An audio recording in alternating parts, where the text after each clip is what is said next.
Grabatzen ari garen unean gaueko 11:21 igaro diren honetan, Realak eta Osasunak anoetan jokatu duten Kopako final laurdenetako hirugarren norgehiagokaren analisia egingo dugu. Garaipena Realarentzat izan da eta honen bestez Imanol Alguazilenak bigarren urtez jarraian Kopako final erdietan izango dira. Gogoratuko dugu aurreko jardunaldian ere elkarren aurka izan zirela kasu honetan ligan eta bertan Osasunak 2-0 irabazi zuela, barkatu 2-1 irabazi zuela Sadarren hain zuzen ere. Hamaikakoak errepasatuko ditugu analisian sartu aurretik. Reala bere ohiko sistemarekin, 4-3-3ko sistemarekin irten da Imanol gaurkoan ere. Alex Remiro izan da tepean, lauko lerroan eskuine galetik Aritz Elustondo jokatu du, ezkerre galetik Aienek, Zubeldia eta Agerdi izan dira atzealdearen erdialdean, Zubimendik jokatu du Euskarri moduan, volante moduan laguntzaile Brais Mendez eta Pablo Marin zituela, eskuinaldetik izan da aurrean Take Kubo, ezkerraldetik Barrenetxea eta goian Mikel Oyarzabal. Aurrekoan Horri Oskarsonek egindako norgehiagokaren ostean eta Paoken aurka 2 gol sartu eta aukera ugari sortu ostean pentsatzen zen behar bada gaur Imanolek Horri Oskarsonen aldeko apustua egingo zuela, baina ez beste behin ere kapitainarengan jarri du konfiantza eta kapitainak konfiantza horri ongi baino hobeto erantzun dio, gero sakonago aztertuko dugu baina. Vicente Moreno berriz 4-3-1 sistemarekin, Sergio Herrera izan da atepean, lauko lerroan atzealdean Areso eskuine galetik, Juan Cruz ezkerre galetik, Katena eta Boiomo atzealdearen erdialdean, Iker Muñoz esango dugu izan dela Euskarri moduan ez, askotan baloiaren irteera horretan eta gehien lagundu den jokalaria, Monkaiola eta Imar Oroz apur bat aurreratuago izan dira, eta gero eskuinaldetik hegaletan Ruben García, ezkerraldetik Kike Barja eta goian ante Budimir izan da, beno. Epailea Melero López izan da, esan irudipena eman dit norgehiagoka ez duela bat ere ongi kudeatu, hasieratik Osasunari denbora galtze asko baimendu dizkio, partida erritmo oso gutxirekin hasi da ez die nola baitean atentziorik deitu, eta nik uste horrekin Osasunak apur bat partida bere eremura edo eraman nahi izan duela, eta esan hasieran Realari ikeragarri kostatu zaio, baloia ia une oro txuri urdinen zelaian zegoen, ia beti atzealdean zeuden, pase horizontalak ematerakoan eta partida hasieran batez ere Martin Zubimendi ikusten dut oso lotuta. Nik uste jada aurkariek oso ongi aztertzen dutela batez ere Realaren baloi irteera, eta horretarako iparrorratza inongo zalantzari gabe Martin Zubimendi da. Eta iruditzen zait hori, talde kain ongi dute ikasita gaurkoan ere ikusten zen nola Reala esate baterako alboko sake bat ateratzera zioanean, nola Budimir eta Imar Orozek ez zuten bistarik galtzen Zubimendi, denbora osoan beregandik oso gertu zeuden, eta Uliakoari hasieran asko kostatu zaio azken partida hauetan gainera, askotan ikusi dugu bere eremutik kanpo egalean jokatzen eta eta hori normalean Zubimendirengan ez da oso ohikoa orain artean behintzat. Partida hasieran egia da Osasuna dominatzen hasi dela, baina aukera garbirik izan gabe, baina baloia mugitzen, baloia ongi mugitzen esango nuke Aimar Orozen lehenengo minutuak ikeragarriak izan direla, behar bada bai nabaritu du eta nabaritzen ari da azken partida hauetan Brian Zaragozaren falta ez, naiz eta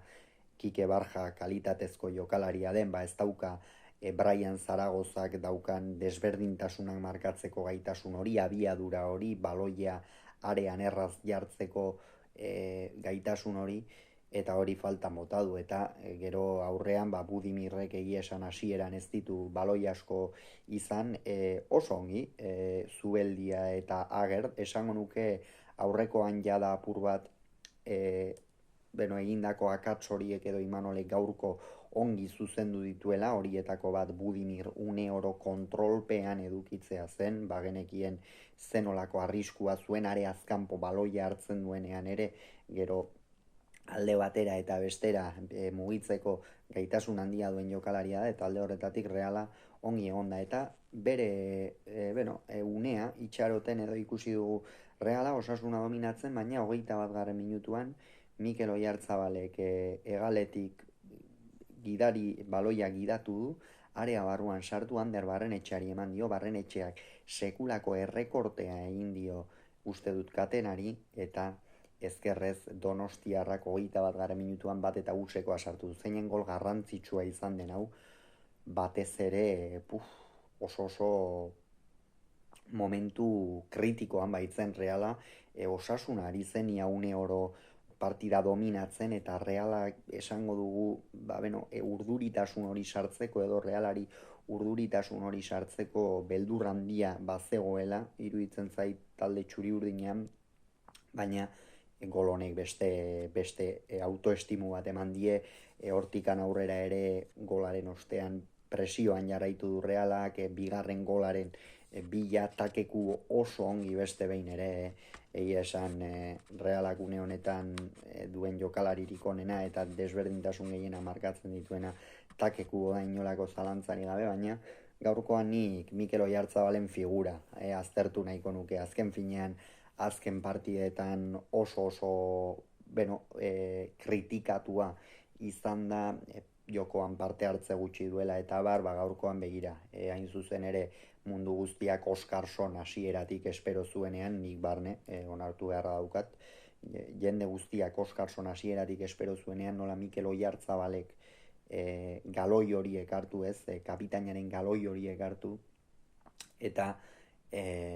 praktikan jarri dituen, eta nola jarri gainera, ez du golik sartu, baina 2 goleko pase eman ditu. Gero egia da Realak apur bat Osasunari baloia utzi diola, baina hor ere Gorritxoak aparteko aukerarik sortu gabe ibili dira, eta 31. minutuan sekulako akatsa egin dute Gorritxoek. Sergio Herrerak Iker Muñozi sekulako marroia igorri dio, bertan zen Mikel Oyarzabal erne, baloia lapurtu du, eta gero Brais zegoen beste aldean ikusi du, gola oparitu dio, esan dio hartzak eta sartzakik, eta Brais Mendezek ate aurrean ez du arkatu. 31. minutua zen, egia esan Realarentzat oso ongi jarria zegoen norgehiagoka, eta 35. minutuan are hobea jarri da. Nik ez dakit Alejandro Katenak non zegoela uste zuen, erromeri batean, dantza txapelketa batean, ez dakit, baina aurreskua dantzatzen ariko balitza bezala,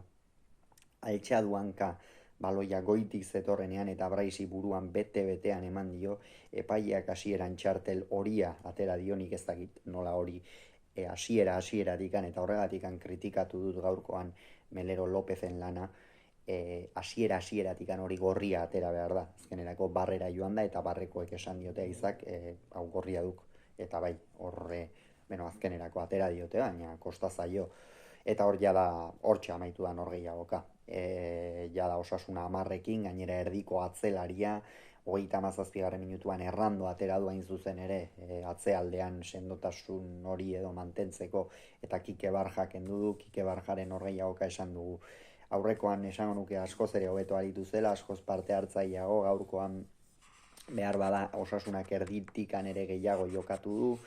galetako jokalariek eta presentzia handiagoa izan dute, eta Kike Barja gaur nahiko desagertuta ikusi dugu esan partidan zehar, eta hori Osasunak nabaritu du. Lehen zatia horrela amaitu da, Realak Osasuna 10ekin geratu den honetan jarraitu du, 3. gol baten bila, baina inolako sariri gabe, askoz ere gehiago ziren txuri urdina, jada Gorritxoak akituta zeuden, eta bigarren zatian hala ere Gorritxoek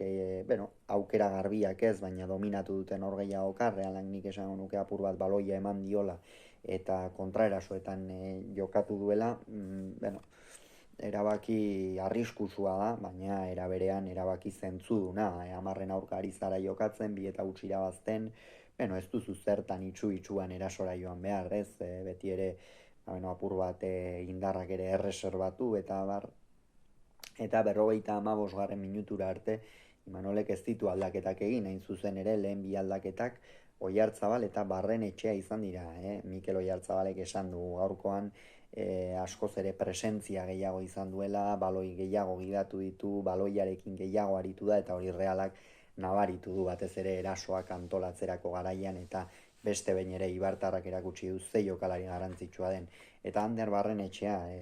aurten ez da, askotan titular izaten ari Donostiarra, baina gaurkoan Imanolek aukera eman dio eta Arazerrekin eta golarekin erantzun dio. Beraz, Barrenetxea kalitate handia duen jokalaria da, egia da gaurkoan behar bada bere egal horretatik eta falta zaio aurtengo denboraldian lasterkaldi horiek edo bat-bateko buruz-buruko horiek bilatzea, bai dauka horretarako gaitasuna, baina ez gaur eta ez denboraldian zehar esango nuke ez da hori lortzen ari. Sergio Gomez eta Oskarson irten dira euren ordez, esan jada partida komatxo artean esango dugu erabakita zegoela. Sergio Gomezek egia da, sekulako minutuak jokatu ditu, oso langile aritu da, aspaldian etzebilen hain fin, baina baloia galtzen zuenean ere beti presiora jarraian eta oso lan ona egin du Sergio Gomezek eta Oskarsonek ere, gaur ez du sarea bilatzerik izan, aurrekoan bai, eta Paoken aurka ere bai, gaurkoan ez, baina horixe, beti horre area barruan, area azkampo ere lagundu behartzenean lagunduz, eta benetan horri Oskarsonen minutuak ere onak izan dira. Eta 59. minutuan Igor Zubeldia lurrera botada, jada karrampak edo izango zituen Azkoitiarrak, eta bere ordez Jon Mikel Aramuru atera da, horrekin bai Imanolek sistema apur bat aldatu behar izan du, Aritze Lustondo erdiko atzelari moduan jarri Agerdekin batera eta Aramburu eskuinaldetik, Igor Zubeldiaren partida sekulakoa. Azken partidetan egia da, etzebilela fin Azkoitiarra, baina gaurkoan hor Budimirri iristen zitzaizkion baloi horietan ia une oro gainean zeukan, gero oso ongi moztu ditu baloiak azpitik, oso partida ona eta duina egin du gaurkoan Igor Zubeldiak. Eta Jon Mikel Aramuru batera denean ere, beti bezain borrokalari, bazekieten partida oraindik ere etzegoela erabakita, intentsitate horrekin jarraitu bertzela, eta Jon Mikel Aramuruko oso ongi ulertu du mezua, erasoan badakigu ez dela behar bada presentzia handiena duen jokalaria Venezuelarra, baina gaurkoan hori erakutsi du. Eta Pablo Marin kendu du eta hola sagastiatera, Pablo Marinek gaurkoan ere ez du presentzia handirik izan, Paoken aurka ere ez zuen izan, baina beti zelai erdian horre paseak eta sakonean egin ditzaken jokalaria da, baina ia da urtengo denboraldian ez duela ez behar bada bere gandik esperoen aurrera pausu hori eman, eta bere ordez olasa hastiatera da, atzo berritu zuen, kontratua berritan, zelairatu da txofrekoa eta esan minutu onak jokatu ditu, esanten du, realeko aldaketek, ez dute aldaketa, ez dute asko aldatu panorama, izan ere, ja partida ia erabakita zegoen, eta minutuak aurrera joan ala, Osasunak ere aldaketa irukoitza egin du, kasu honetan Aimar Oroz, Monkaiola eta Ruben García kendu ditu, Ari Zurikoak partida ona egin du, batez ere Osasuna amaikarekin ari zenean,